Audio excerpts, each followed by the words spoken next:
Magandang araw po sa ating lahat. Muli tayo magbabalik sa ating munting channel, Green Discovery. Ang atin ngayon tatalakayin ay tungkol sa Julins nga nakikita or nakukuha o na-found sa treasure site or marker and sign. Bago tayo magpapatuloy, shout out po sa lahat ng mga subscribers, viewers. Sana nasa mabuti po kayo kalagayan.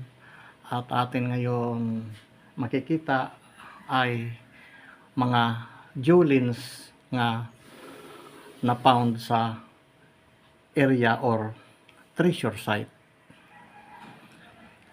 Ngunit ito ay kung titingnan natin ay ito mga ordinaryong Julins nga hindi natin alam kung original ito or saan galing. Ito ng mga Julins ay binabala sa tirador or sa kanilang buga o yung parang baril. Ito ang binabala nila pan target sa mga kung ano ibon or ano pa na mga kanilang ibabala sa tirador. Ngunit kung atin papansinin, iba-iba. Parte naman sa sinasabing na treasures ay bibigyan natin ito ng kahulugan. Kung makita ito sa ilalim or sa lupa or sa ibabaw ay mayroon markers, ay kasali ito sa kanilang sign o palatandaan or coding na isa diyan sa isang lugar ay mayroon sila diyan sinasabing ibinaon or mayroon ibig sabihin. Ngunit kung makikita natin ito, ito ay ordinary lamang pero may color siya. Tingnan natin ito na isa. Pipili lang tayo kung isa-isahin natin ito ay matagal. Mayroon siyang mapansin ninyo tatlong color or apat. Yellow, orange at saka blue at saka white.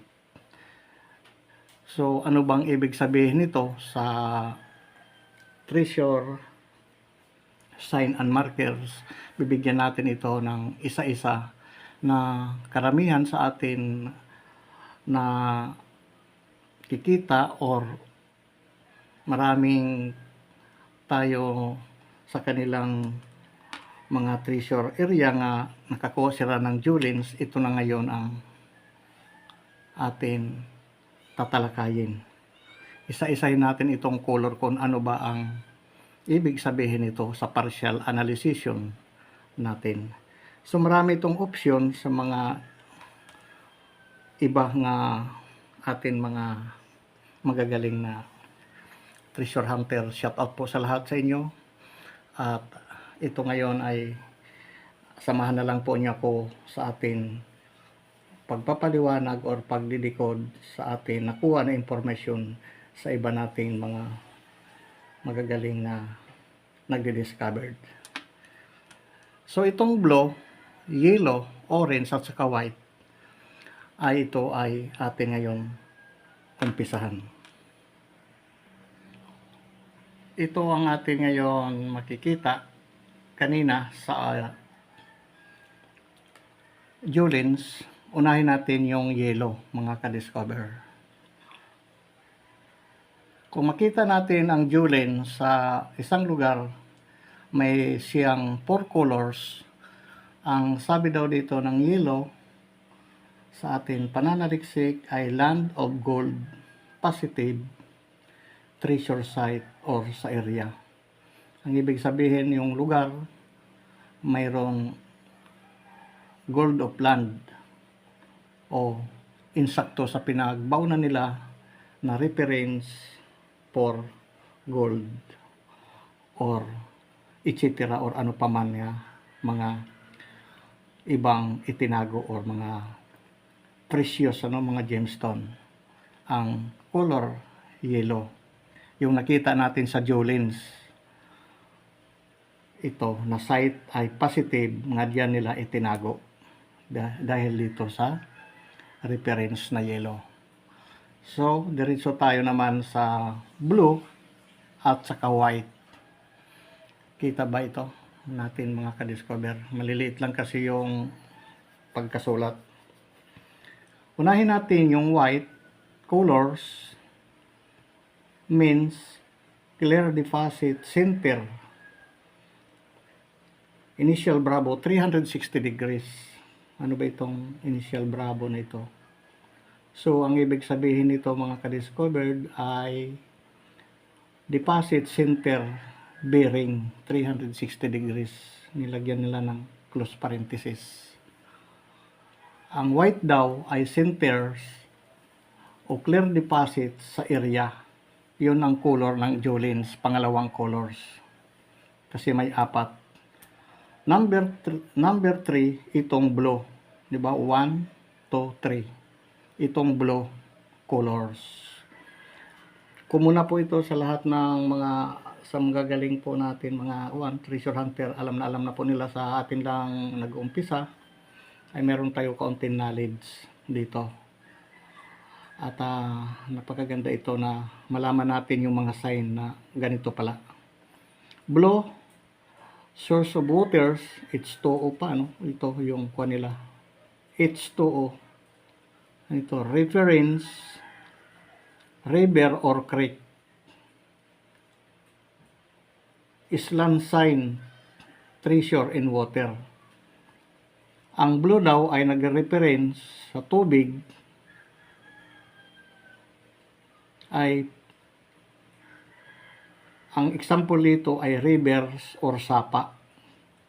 Na posible ang sapa ang tatahakin natin papunta sa treasure nga nasa pwede sa in water or sa gilid or sa under a water table. Ito po ang blue na colors. Source of water, reference, river or creek, island sign, treasure in waters. Yung blue. Kung mayroon tayo makuha na Jolens diyan o anumang bagay na blue or white, center bearing, hanapin natin sa sapa or rivers, kung malayo man ando doon yung ang ibig sabihin nito na blue, or mismo sa puno ng kahoy may tubig, or sa bato na malaking bato nga mayroon doon na i-stack yung tubig, pwede din doon. Ito hindi yung sa rivers, hindi yung sa sapa, pero reference river, sapa, kasi yun lang ang tubig. Pwede sa mga lahat na may tubig nga gumagawa sila ng mga artificial water source sa kabundukan or saan man, ay pwede nakalagay doon. Ito ang sinasabing na nasa tubig daw ang treasures in water or sa gilid. Ito number 4, orange. Orange colors, right spot tunnel, near tunnel treasure or near object. Possible na pag ito ang color sa Jolens ay nakatanil yung treasure, nakasecured, is a engineering pattern or ano pa yan yung pagkagawa nila. Ibig sabihin malaki, nakasecured talaga, orange. Right spot, near tunnel treasure or object. Parehas lang yung object is ano pa man yun. So ito lang ang atin ngayon mga ka-discovered mapapaliwanag, nga mayroon tayo napulot ng kaunting aral sa atin mga magagaling na treasure hunters, sa ating gathering information sa kanila. At ito sa actual din itong mga nakuha din ito. Kaya atin ngayon naipakita at binigyan ng partial analysis ito. Ayan o yung color natin kanina, 4, white, yellow, blue, and orange. So sa atin pangkaragdagan, no, sa atin pag-discovered, ay ito lang po ay atin na kuha ng mga object, or mahalaga po ito sa mga atin new nga na mga bago nga papunta pa lang na pag makita. Pero itong iba, baka lahat naman ng Jolens nandoon sa gilid lamang ng bahay ay sabihin na treasure ay wala po yun, ay talaga binili lang yun. Pero kung nasa bundok, nasa ilalim ng bato, ay hindi na po yung Jolens magpupunta sa ilalim ng bato. Kung malaglag siya, di falling down, ay hindi na po sisiksik sa bato. Talaga yon ay man-made. Kung nakaganito yung bato, halimbawa nakaganito itong bato, ito yung Jolens, isiniksik, ay sinadya na po yon. Yon talaga ay maghihinala na tayo mga ka-discovered. Kasi kung binalas sa tirador or ano man nila na buga, na baril-barilan, yung plastic, pag tumama sa lupa yung object ito, ay doon lang po siya. Hindi na po siya magsisink pa ilalim.